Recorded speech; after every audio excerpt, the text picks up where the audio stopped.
Good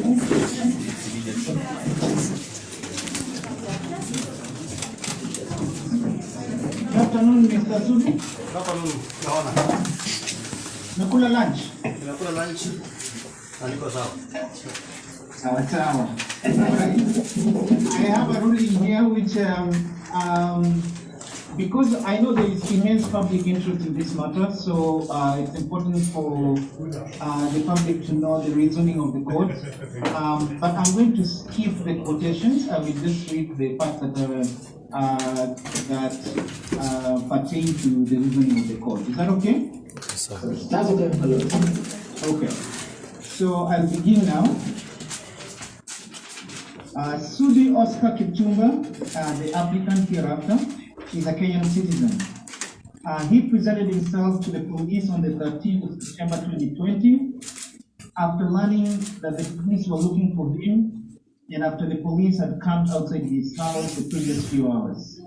The applicant's home is in Kapseret, where the applicant also happens to be the area member of parliament.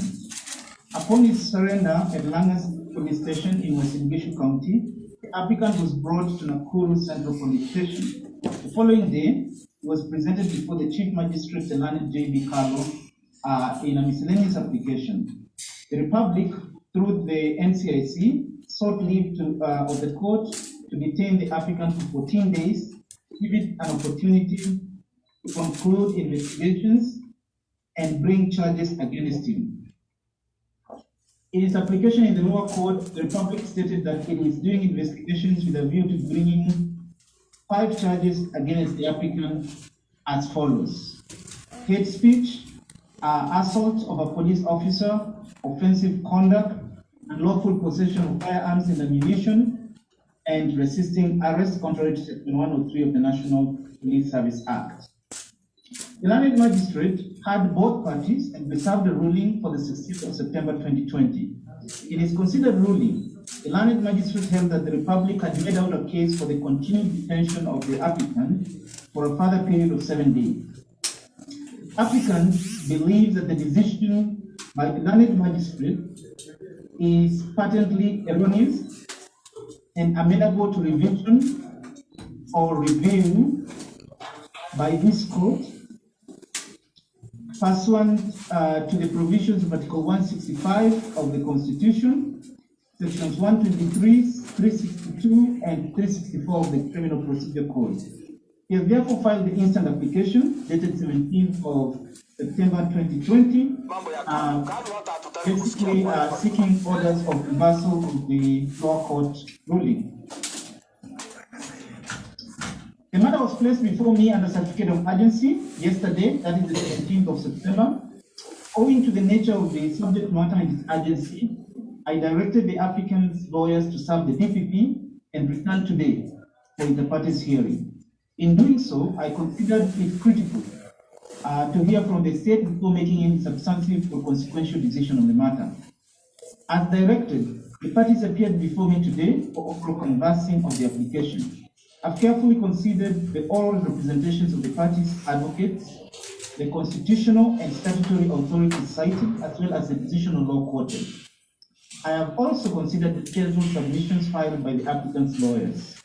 I'm grateful to all the counsel who addressed the court, Mr. Nelson Harvey, Mr. Nathan Tororoi, and Mr. Hilary Sige, on behalf of the applicant, and Mr. Daniel Karuri for the DPP. Each one of them was resplendent in their blend of erudition and brevity. I should begin by dealing with a potentially dispositive procedural matter raised by Mr. Karuri for the DPP. That is, that it was a mistake for the applicant to have approached by way of revision as opposed to preferring an appeal. He argued that the applicant is not really advancing arguments about the regularity or illegality of the proceedings, but is dissatisfied with the decision of the learned magistrate. They, therefore, ought to have appealed against it. Mr. Harvey's response is that a revision is an appropriate step since no charge has been preferred against the applicant yet, and in any event, the Supreme Court has recently declared in the Joseph Landrix Waswa case that interlocutory appeals in criminal matters ought to be referred until the final termination of the criminal trial. This is a path not open to the applicant given the nature of the application, Mr. Harvey argued. In R versus Mark Lloyd Stevenson, I dealt with a variant of this question and held as follows. In my view, the CPC provisions do not, however, mean that a party which has the right of appeal cannot thereby invoke the court's power to review a magistrate's court's order or decision. For clarification, it is important to state the right position that the High Court will usually exercise the power to review, to even exercise an appeal of an interlocutory matter before magistrate's court only in exceptional circumstances. While difficult to determine with mathematical precision when the court will use this power, it is only sparingly used where, in the words of South African authors Gardner and Lansdowne, grave injustice might otherwise result, or where justice might not by other means be attained. As the authors correctly write, the court will generally hesitate to intervene, especially having regard to the effect of such a procedure upon the continuity of proceedings in the court below. Hence, the propriety of exercising revision power for interlocutory matters is decided on the facts of each case and with due regard to the salutary general rule that appeals are not interpreted this way. In the present case, the applicant's counsel, as the applicant's counsel noted, there is no criminal trial yet. What is before the subordinate court are miscellaneous proceedings where a ruling has been made to the applicant in the charge detention. Both the terms of the criminal procedure code as well as the radically liberalized discretionary powers the High Court donated in Article 265 of the Constitution clearly permit the applicant to approach this court for revision as he did. I will now turn to the substantive issue at hand. The singular question presented by this application is whether, in balancing the rights of the applicant, the interests of justice and public order, peace and security, in the circumstances of this case, there are compelling reasons to warrant the continued pre-charge detention of the applicant, as the subordinate court held. In reaching the conclusion that such pre-charge detention is warranted, the learned magistrate reasoned as follows. It was submitted on the 14th from the learned magistrate. It was submitted on behalf of the applicant, that is the state, that the respondent made certain utterances that the applicant says amount to hate speech which trigger demonstrations against the respondent, and its release from custody at this particular moment will disturb public order and security. The court is invited to balance between public interest and the right of the respondent to be released on bond. In the peculiar circumstances of this case, the court finds the public interest override the respondent's right to be released on bond at this stage. End of quote. A second reason the lower court gives for the continued pre-charge detention of the applicant is that the applicant is likely to interfere with potential witnesses. The learned magistrate reasons that, I quote, the respondent applicant, that is the applicant here, is a member of parliament for Kapseret constituency. It is clear from the commotion that occurred at the respondent's home on the night of Friday 12 September, when the police attempted to arrest him, that the respondent is a person of immense influence, and the likelihood of him interfering with witnesses is real. As was held in the case of Sebastian Miriti, if the accused can influence witnesses, be it subtly or even through threats, it is a fact to be considered. The respondent is likely to influence potential witnesses. End of quote. The applicant insists that the court fundamentally misapprehended both law and the facts in its analysis and findings. In particular, in both the documents he has filed before this court, as well as in the oral arguments of his advocates before me, the applicant makes the following 4 points. First, that the finding of the Honorable Court that it was in the public interest to detain the applicant was an erroneous interpretation of the public interest matrix and inconsistent with the settled principles, and thereby negates the fundamental rights, freedoms, and liberties as set forth in Article 29 of the Constitution. The applicant argues that the court's decision was not proportionate in balancing the rights and liberties of the applicant against alleged public interest.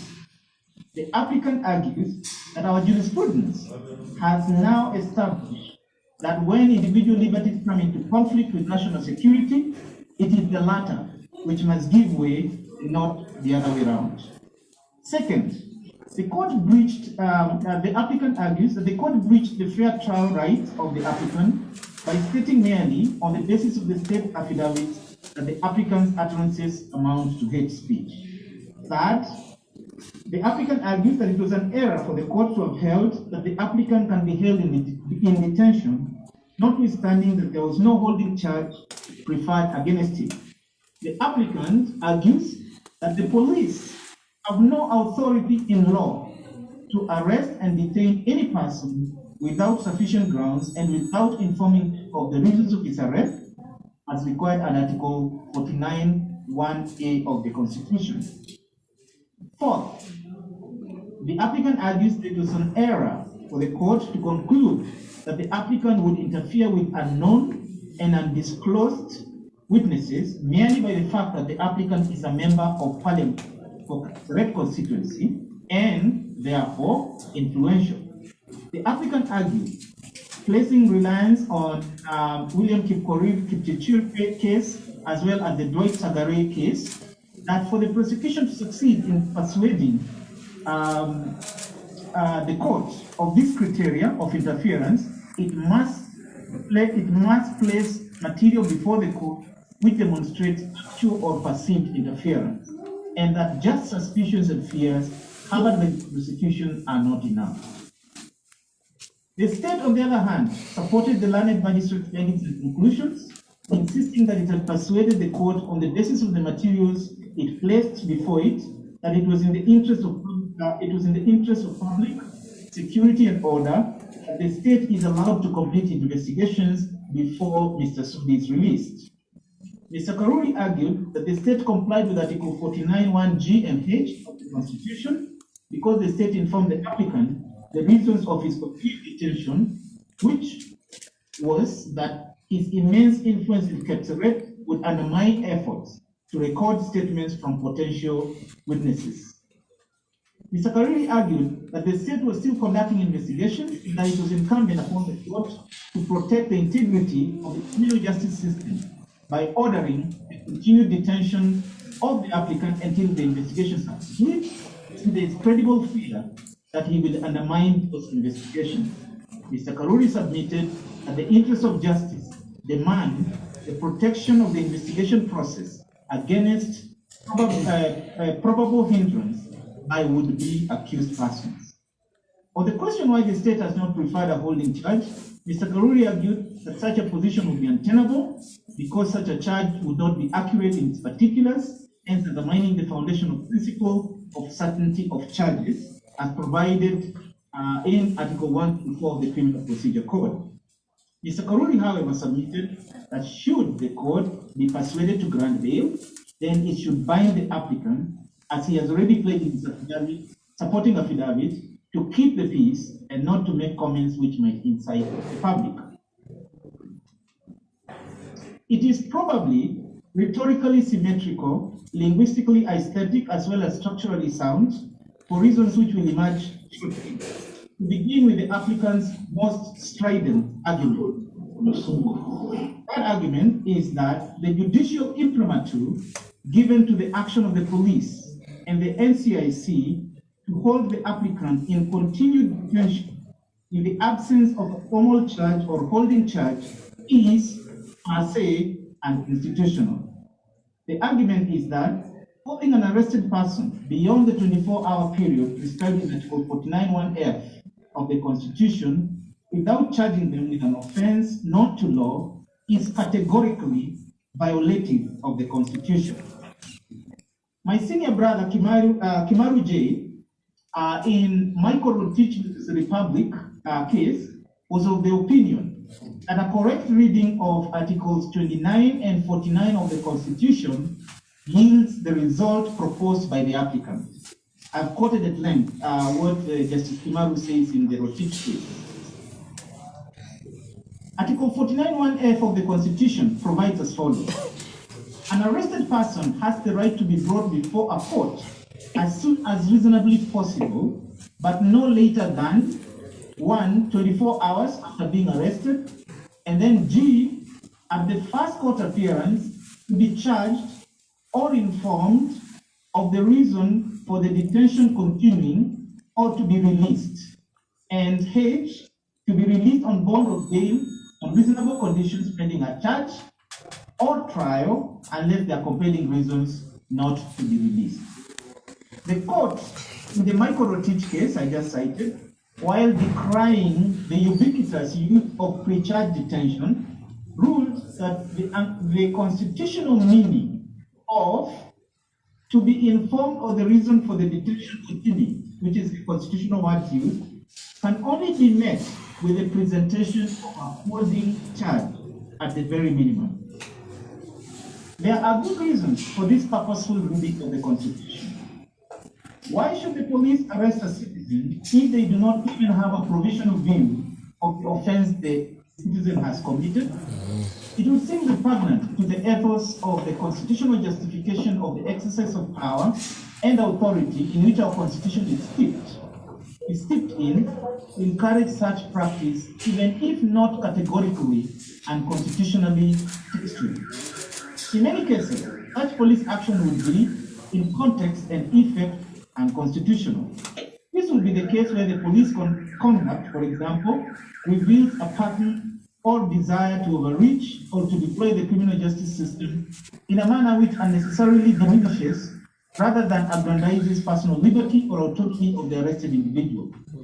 So, even while accepting that the text of Article 49(1)(f) may, in certain circumstances and contexts, comprehend a situation where a person is presented before a court without being formally charged and is thereby informed of the reasons for his continued detention through the state's application to have him so held, the state must, in my view, satisfy a double test. First, the state must persuade the court that it is acting in absolute good faith and that the continued detention of the individual without a charge being preferred, whether provisional or otherwise, is inevitable due to existing exceptional circumstances. Second, the state must demonstrate that the continued detention of the individual without charge is the least restrictive action it can take in balancing the quadruple interest present in a potential criminal trial. That is, the rights of the arrested individual, the public interest, order, and security, the needs to preserve the integrity of the administration of justice, and lastly, the interest of the victims of crime where appropriate. By virtue of Articles 21(1) and 259 of the Constitution, the court must act to aggrandize and not diminish the personal liberties of arrested individuals in line with the other three interests. Differently put, the state must demonstrate that there are compelling reasons to deny pre-charge bail while balancing all factors within a complex permutation presented by this quadruple interest and without ratifying or essentializing any. This framing of the test combines the four arguments the applicant made into a single multi-pronged weighted test. I will now apply it to the facts of the case. Can it be said that the state here is acting in absolute good faith and that the continued detention of the applicant without a charge being preferred, whether provisional or otherwise, is inevitable due to existing exceptional circumstances? The state's preferred reasons for the continued detention, which were accepted by the learned magistrate, were two. First, that the applicant exercises great influence on members of the public by virtue of his being a member of parliament, and that, therefore, releasing him created a foreseeable risk that he will interfere with the investigation. Second, that given the charge he faces and given that there have been demonstrations against the applicant, his release from custody will disturb public order, peace, and security. Do these two reasons meet the high threshold in the double test I have synthesized above? I think they do not. I say so for at least three reasons. First, the argument that the applicant is likely to interfere with witnesses because he is a man of immense persuasion and influence seems eminently pretextual for at least two reasons. One, looking at the the offenses that the state says it hopes to charge the applicant with, it appears to be a stretch on credibility to posit that any witness would be unduly influenced by the evidence. One, the critical elements of hate speech are provable not through individual witnesses who might come under the influence of the applicant, but by showing the ordinary import of the words uttered by the applicant were calculated to incite members of the public. Two, assault on a police officer would be proved not by a member of the public who may be susceptible to wither under the influence of his MP during investigations, but by the police officer who was allegedly assaulted. Yes. Three, unlawful possession of firearms and ammunition is proved, as the learned magistrate ruling correctly held, through forensic, documentary, and expert evidence. Four, resisting arrest is also provable through the factual evidence of police officers who were present at the time of the attempted arrest. And five, it is unclear what the offense of committing offensive conduct would entail in the circumstances here, but such generality and nebulousness of the allegations cannot be a ground for limiting constitutional rights of an accused person. Two, the state made no efforts whatsoever to demonstrate which witnesses would be interfered with and how such interference would happen at the investigation stage given the offenses contemplated. It is not enough to proclaim that an arrested person wields influence in his line of business, profession, trade, or occupation. In order to restrict the person's right to be released on pre-charge bail, the state must credibly and specifically demonstrate the likelihood of such interference.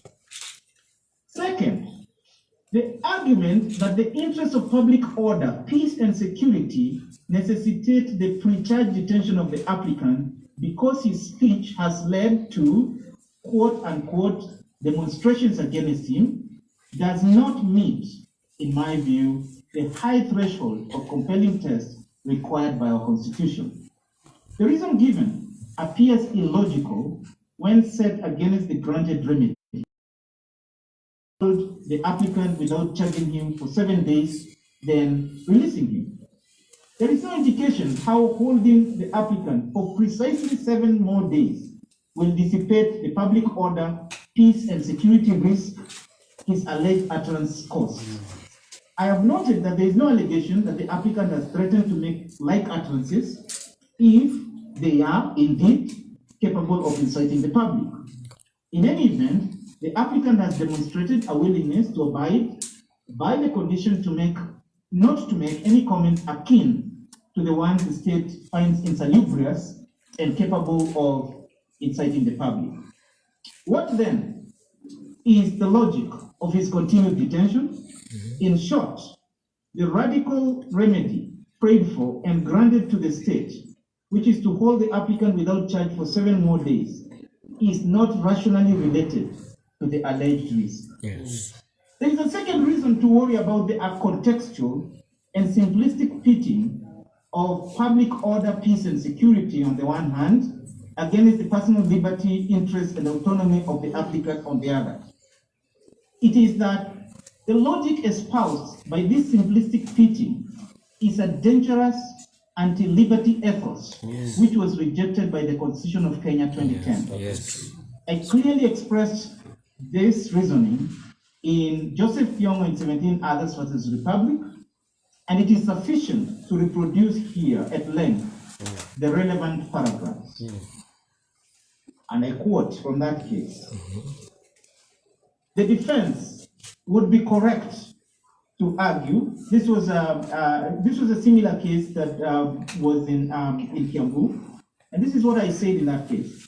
The defense would be correct to argue that such a blunt response to the breakdown in law and order would be tantamount to sacrificing the rights of the accused person in order to secure peace and security for the rest of society.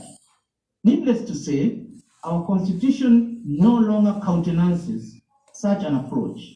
Such was the approach to law and order that justified the authoring into our law books the infamous Public Order and Security Act. The logic that it is necessary to simply detain some quote-unquote dangerous citizens in order to maintain law and order for the rest of the society.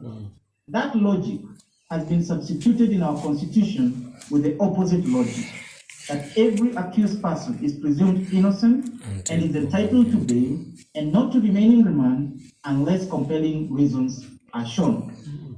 The authority of the court to deny bail where compelling reasons are shown can now not be invoked as a reason for the security apparatuses and the state to refuse to undertake their foremost duty to protect all citizens and maintain law and order in the society. Where the alleged sources of threat are known and the potential victims of the illicit activities are known, it will be to reduce the state's monopoly of violence and duty to protect its citizens to a sacrilegious impotence to conclude that only the remanding of particular accused persons or suspects who are not themselves alleged sources of threats is the method to protect the potential victims and public order. Having reached here in my analysis, the result appears eminently tautological. The application herein largely succeeds. There are no compelling reasons for the continued pre-charge detention of the applicant. Yes. All the concerns raised by the state can be accommodated without the very radical measures sought and granted to the state to hold the applicant pre-charge for 11 days in the circumstances of this case. I must return to the words I stated in the Joseph Thiomo case that I cited before. And they are, I'm obliged to observe that the pathway to peace and justice chosen by our Constitution is one that assumes that aggrandizing personal autonomy and liberties, especially in the context of a criminal trial, is one that ensures our optimum aggregate collective peace, security, and justice more than the alternative path that limits individual liberties in order to safeguard these important values and outcomes. Ours is a constitution that wisely assumes that peace, security, and justice can be achieved in the context of the rule of law. For this to happen, each of the actors in the governance, law, order, and security sector must play the rightful role in ensuring sustainable peace, prosperity, and security. The disposition of the application then is as follows.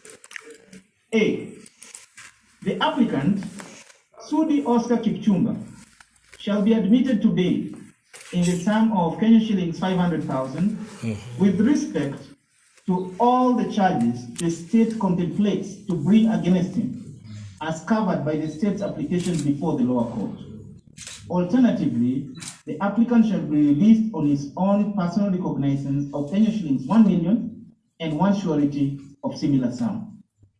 These bail bond terms shall remain in effect and shall only expire upon the formal charging of the applicant with a disclosed offense or offenses.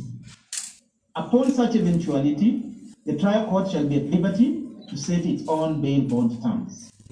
B, the applicant shall not, and I hope Mr. Sudi is listening here carefully.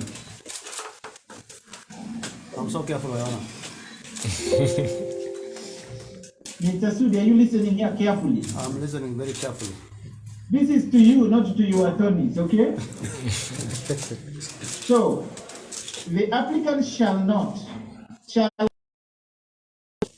before a charging decision is made in this case, and thereafter, until the order is varied by the trial court, make any public utterances or comments akin to those he is alleged to have made, which the state alleges are capable of inflaming public passions and hostilities among communities. C, the applicant shall desist from addressing any public rally before investigations into this case are complete and a charging decision made. I've only limited it to until a charging decision is made. After that, you can address public rallies. Okay? D, the applicant shall report to any police station as summoned by the investigating officer for purposes of completing investigations.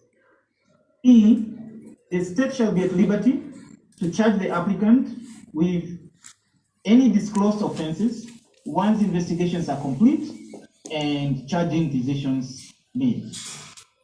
Meanwhile, F, the applicant shall, this is for you, Mr. Karuri, the applicant shall not be arrested or detained by the police. If a decision to charge him is made, he shall be summoned to present himself to court. Yes. Lastly, each party will be at liberty to apply for any further orders.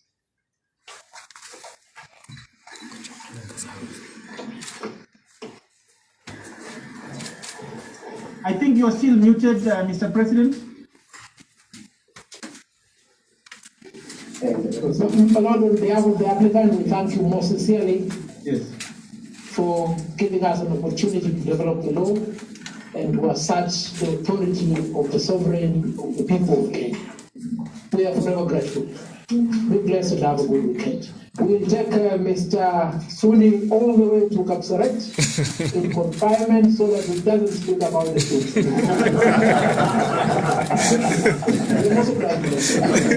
Thank you so much, Daniel Karuri. It appears you might need, you probably might need the duct tape to keep him out of trouble. Karuri believes. My Lord, we have asked Kemsa to design a leather mask. Mr. Karuri, you have anything to say? Much obliged, my Lord, for your wise ruling. We are very grateful. We are developing the law. And just to remind the applicant that he's required on the 23rd of this month before the magistrate's court. Before they see him. Yes, my Lord. Sawa We are sawa. much obliged, and to the President and my fellow colleagues, thank you so much. Asanteni sana, the ruling will be available with my court assistant in the next 5 minutes, so it will be sent to the email to you. Thank you. Thank you, Your Honor. Okay? Iko. Finished. Iko.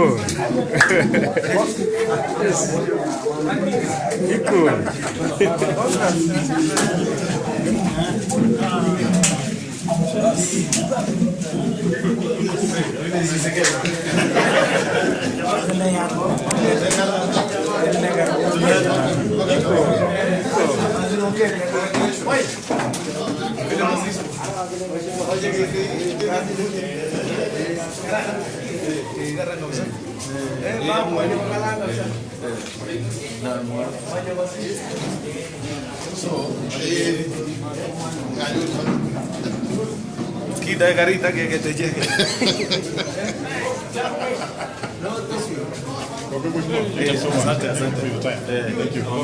Hapo pano talking iko shida. Hiyo iko shida. That's where the problem is. Sasa bavna. Hapo pano talking. Sasa no talking wameharibu. Wamevuruga yeye.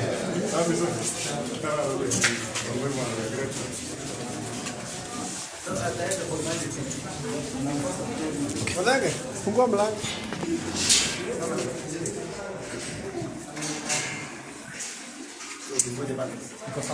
Congrats, Moishi.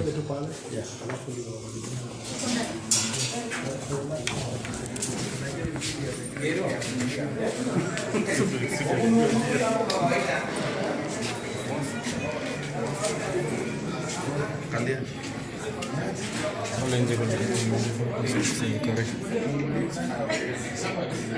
Ana papá. Por ahí hay.